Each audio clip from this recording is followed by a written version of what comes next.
Hold an ordinary piece of amber up to your eyes for a second. A ring, a bead, anything if you happen to have one nearby. If not, just imagine it.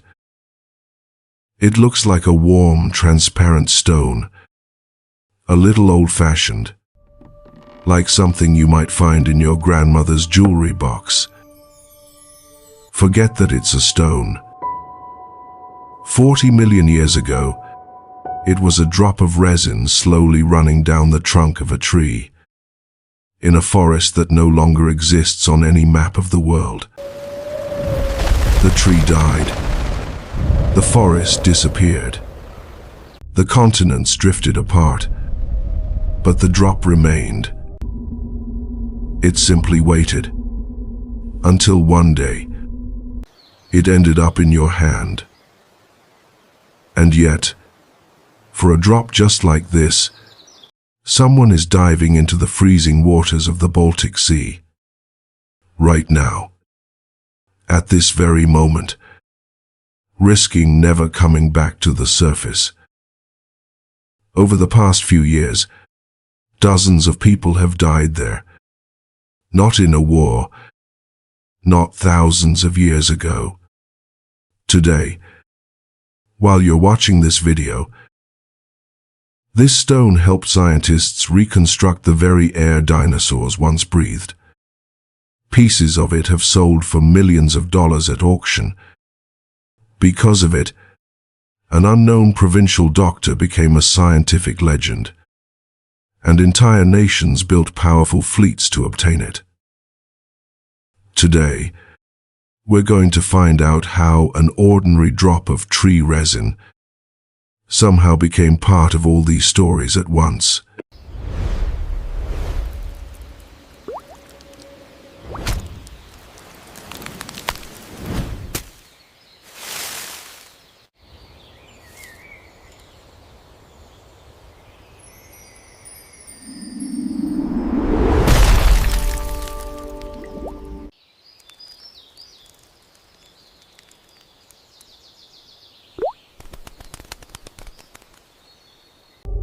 Inside some pieces of amber, there is something even stranger than a perfectly preserved insect. A tiny bubble of air. And it isn't empty. It is literally a breath of the atmosphere the dinosaurs once breathed.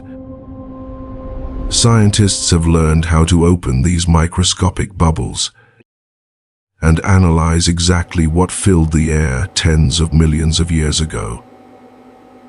What they discovered was unexpected.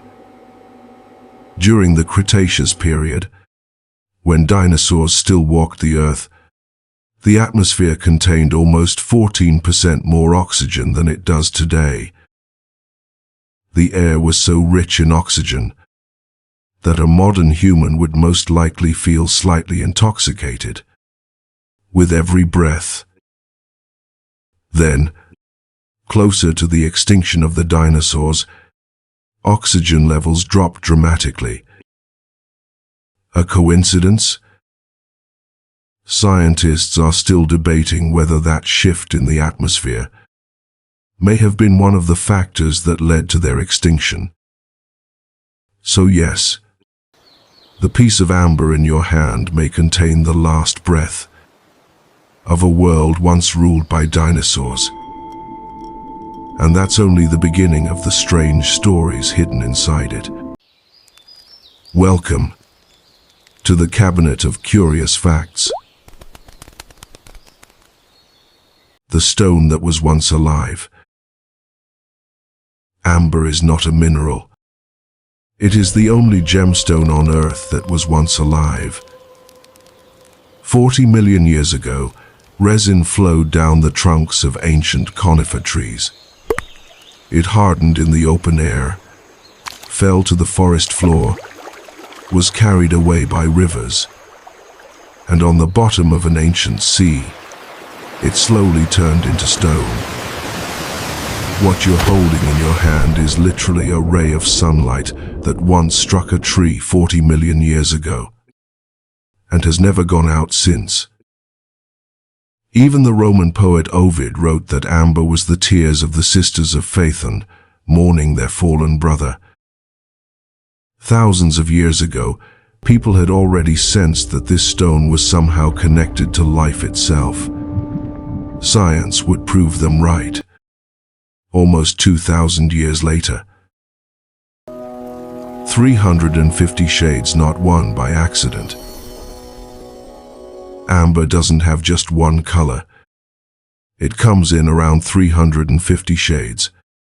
From almost perfectly transparent to milky white, from green and blue to nearly black. Every shade is a record of what happened to that resin millions of years ago. Tiny air bubbles make it cloudy. Oxidation turns it honey-colored, or deep cherry red. Exceptionally rare impurities create an almost unnatural blue, so valuable that it is literally worth its weight in gold. One forest, one resin, hundreds of different destinies, frozen inside the very same stone. The stone that gave the world the word electricity. Rub a piece of amber against wool, and it will begin attracting dust and tiny scraps of paper. The ancient Greeks noticed this more than 2,600 years ago. Around 600 BC, Thales of Miletus became one of the first people to describe the phenomenon. The Greeks called amber electron. More than 2,000 years later, in 1600, the English scientist William Gilbert used that same word to describe an entirely new physical phenomenon. That is where the word electricity ultimately comes from. Every time you say it, you're echoing the ancient Greek name for amber. The most expensive piece of resin on Earth. In 2007, an anonymous buyer paid $6.5 million at auction for a piece of amber weighing just over 3 kilograms. It is known as the Blue Dragon. Found in Myanmar, it shimmers with an exceptionally rare blue-green glow.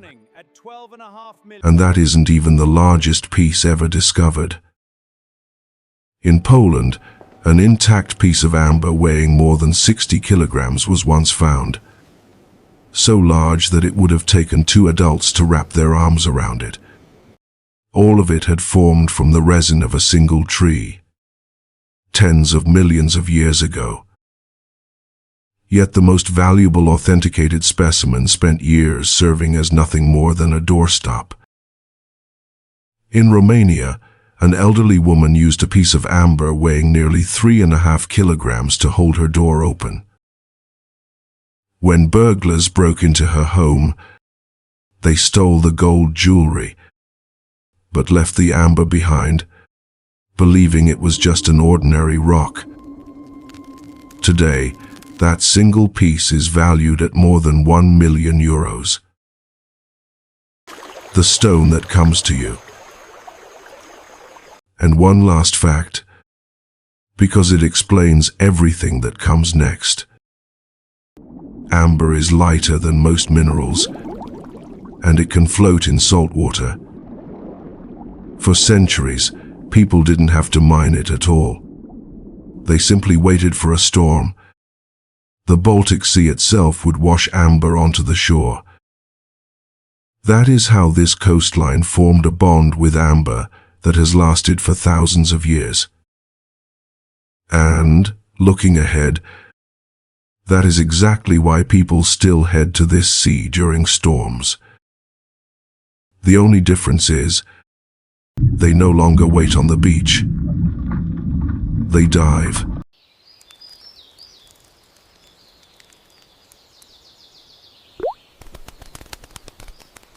To understand how a piece of resin became a genuine scientific record, we need to travel back to the early 18th century, to the Prussian city of Elbing. There lived an unremarkable physician named Nathaniel Sendel. Collecting amber was simply his hobby.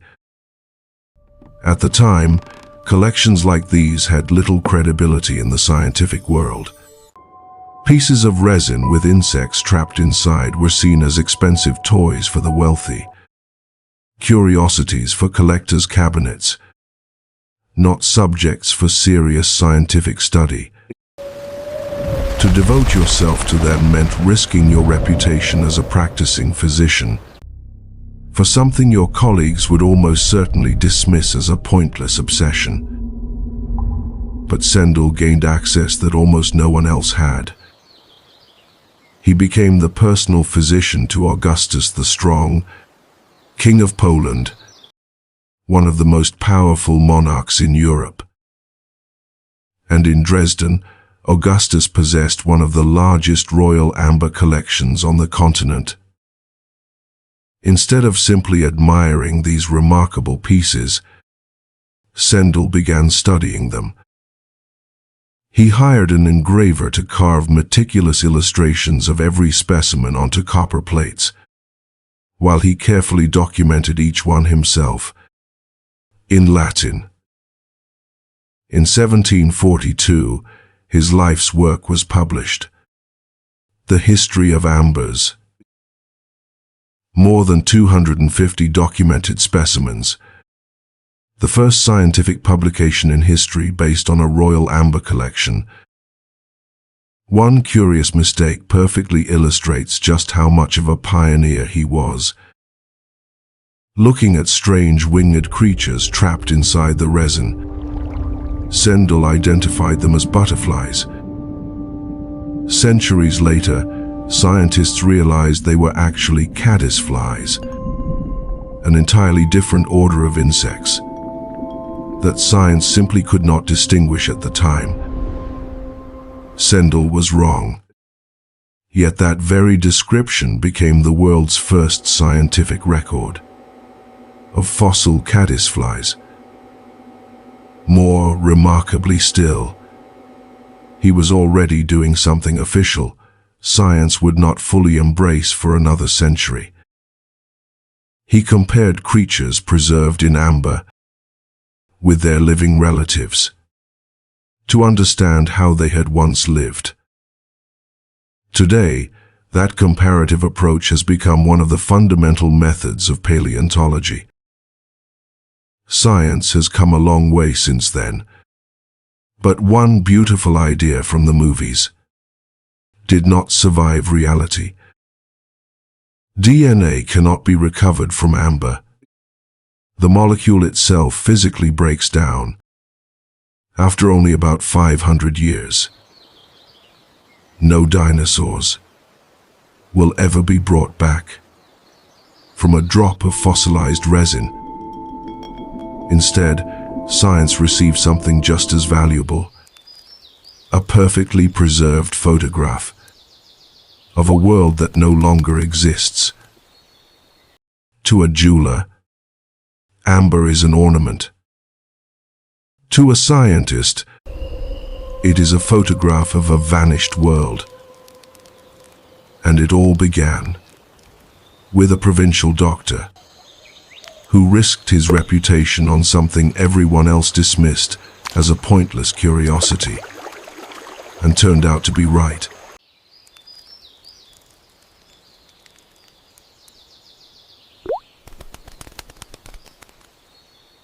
What we've covered today is only the beginning. From here, the story grows much bigger, and that deserves a documentary of its own. For now, just a brief glimpse. Why is almost all of the world's amber found along the Baltic coast? Remember the stone that floats in salt water? That single property turned one stretch of coastline into the place that holds nearly 90% of the world's amber reserves. We'll tell the story of how an ancient forest became the largest amber deposit on Earth. The Amber Road. As early as the Bronze Age, around 1500 years before Christ, Baltic amber began its journey south, across Europe, toward the Mediterranean. It has been found in Mycenaean tombs. It was worn in ancient Rome as a symbol of status. We'll travel that route together, through the story of a single Bronze Age merchant.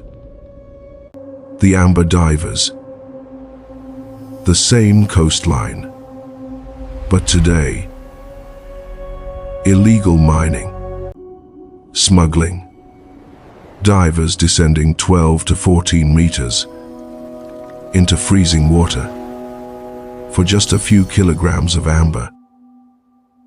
We'll tell the true stories of those who never came back, and why, after more than 3,000 years, the struggle for this stone still hasn't ended. The Amber Room. One of the greatest mysteries of the 20th century. A magnificent chamber of amber, presented to the Russian Tsar, taken by the Nazis to Königsberg, and then disappearing without a trace during the final weeks of World War II. People are still searching for it today. We'll explore the leading theories of what really happened to it. All of these stories are coming in the next documentary. Let's return to the very first question. Are you still holding that piece of amber? Now you know. It isn't just a piece of jewelry. It is the final moment of an ancient forest, a ray of sunlight that once struck the resin of a tree and became trapped inside it forever. While forests disappeared, while continents drifted apart, while civilizations rose and fell, it simply waited for millions of years, until one day, someone picked it up from the ground and realized that what they were holding was not a piece of jewelry, but a tiny fragment of a vanished world.